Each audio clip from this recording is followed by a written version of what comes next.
तो जहाँ पर उत्खनन कार्य सर्वप्रथम हुआ और लोग जो है कि जहाँ पर ईंटें निकाल के ले जा रहे थे वह स्थल था हड़प्पा। तो हड़प्पा के बारे में हम लोग चर्चा करते हैं कि हड़प्पा सभ्यता में सर्वप्रथम जो उत्खनन का कार्य हुआ, सर्वप्रथम खुदाई का जो कार्य हुआ वह हुआ हड़प्पा में। कब हुआ? 1921 ईस्वी में। किसके द्वारा हुआ? दयाराम साहनी के द्वारा। और किसके निर्देशन में हुआ? सर जॉन मार्शल के निर्देशन में। इनका परिचय हम करवा देते हैं। दयाराम साहनी जो थे हमारे भारतीय पुरातत्वविद थे और सर जॉन मार्शल जो थे वे भारतीय पुरातत्व सर्वेक्षण विभाग के महानिदेशक थे। तो इन्होंने जो है कि दयाराम साहनी को हड़प्पा सभ्यता की खुदाई करने में मार्गदर्शन दिया, उनका जो है कि सहयोग दिया। अब नेक्स्ट हम चलते हैं मोहनजोदड़ो। हड़प्पा सभ्यता या हड़प्पा स्थल की खुदाई के बाद अगला जो खुदाई हुआ है वह मोहनजोदड़ो में। कब हुआ? 1922 ईस्वी में। किसके द्वारा हुआ है? राखालदास बनर्जी के द्वारा।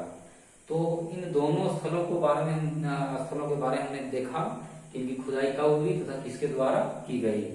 इसी प्रकार हड़प्पा सभ्यता में या हड़प्पा संस्कृति में और भी कई स्थल हैं।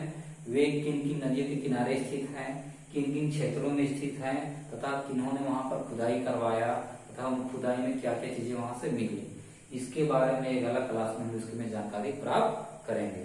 नेक्स्ट बिंदु हम लोग देखते हैं काल निर्धारण।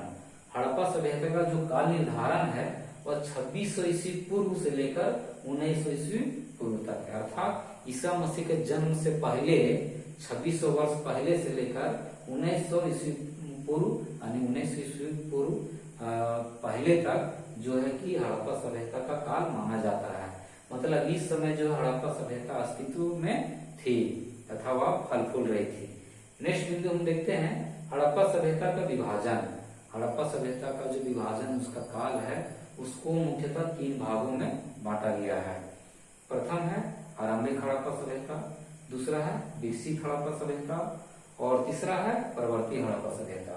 तो मुख्यतः जो हम लोग पढ़ रहे हैं, जो हम लोग स्टडी कर रहे हैं अभी, वह है विकसित हड़प्पा सभ्यता। अभी हम लोग जो पढ़ रहे हैं वह किसके बारे में पढ़ रहे हैं? तो विकसित हड़प्पा सभ्यता के बारे में। आरंभिक हड़प्पा सभ्यता के बारे में यदि हम बात करें तो हम जानते हैं कि कोई भी शहर यदि बसता है तो उस शहर जो एकाएक नहीं बस जाता है।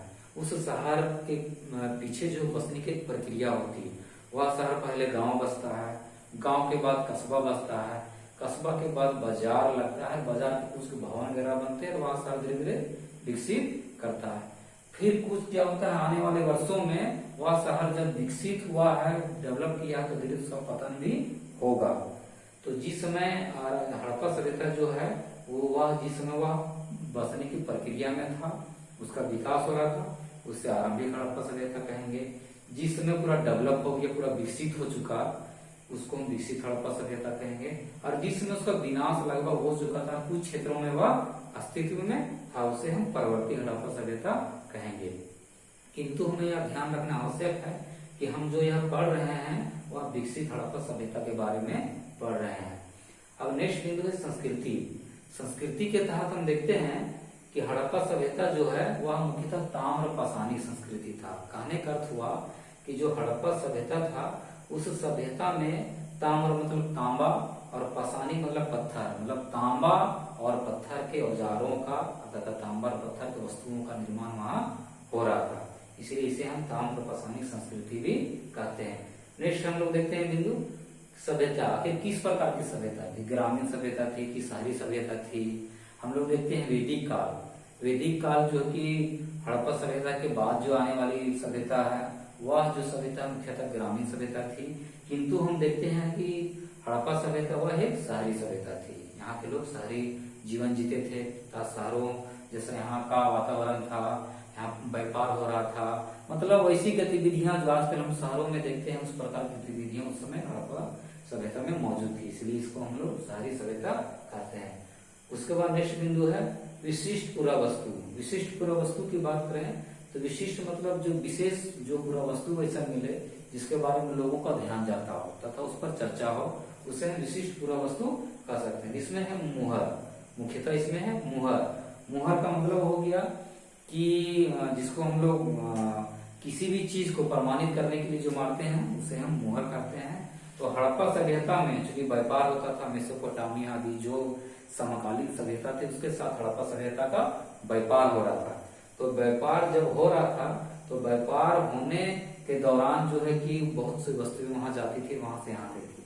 तो जो वस्तुएं वहां जाती थी या अन्य देशों में जाती थी उसको पैक करके, उसको सील बंद करके उस पर मुहर मारा जाता था। गीली मिट्टी, उसके जो वस्तु होता था, बोरा होता था, पैकिंग, उस पर गीली मिट्टी लगा दिया जाता था तथा इस मुहर से उस पर मारा जाता था ताकि उस वस्तु के साथ कोई छेड़छाड़ नहीं कर सके।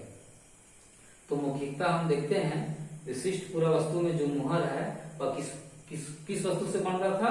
वह सेल खड़ी नामक पत्थर से बन रहा था, जो बहुत मुलायम पत्थर होता था, जिसको खुरच कर या जो है कि मुहर बना जाता था। इसका चित्र भी हमने यहाँ बनाया, आप देख सकते हैं।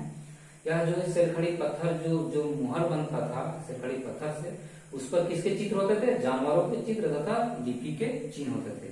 आप देख रहे हैं जानवर का चित्र यहाँ है तथा लिपि का चिन्ह भी है। अब नेक्स्ट हम चलते हैं कि लिपि, हड़प्पा सभ्यता की जो लिपि थी वह चित्रात्मक थी।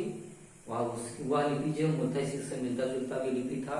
लोग इस लिपि को पढ़ते थे तथा अपने जो विचार है, भावनाएं हैं, एक दूसरे के सामने प्रस्तुत करते थे।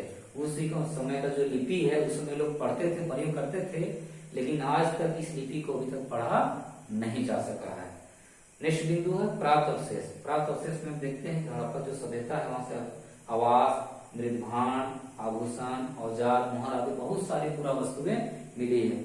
आभूषण की बात करें तो सोना, चांदी, मनके यानी पत्थर वगैरह के जो बहुत सारे आभूषण थे, बहुत सारे सिक्के वगैरह के आभूषण थे। आवास जो है कि पक्के मकान था, मृदभांड, बहुत सारे बर्तन वगैरह वहां मिले हैं, औजार भी मिला है। तो इस प्रकार हम देखते हैं कि हड़प्पा सभ्यता जो थी अपने आप में बहुत महान सभ्यता थी और बहुत गौरवान्वित सभ्यता थी। और भारत में भारतीयों को इस पर गर्व होता है। और यह सभ्यता जो है कि शहरी सभ्यता थी।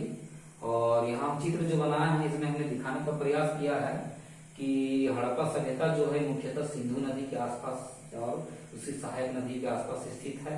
और हड़प्पा सभ्यता केवल पाकिस्तान में ही स्थित नहीं था, हमारे भारत में भी बहुत महत्वपूर्ण हड़प्पा सभ्यता के स्थल हैं, जैसे धौलावीरा, सुरकोटदा जो भी गुजरात में स्थित है, और कालीगंगा जो हमारे भारत के राजस्थान में स्थित है। इसके अलावा यहाँ में बहुत सारे जो है कि पूरा स्थल जो है हड़प्पा सभ्यता के मौजूद हैं। तो इस प्रकार हम देखते हैं कि एक बहुत महान सभ्यता थी।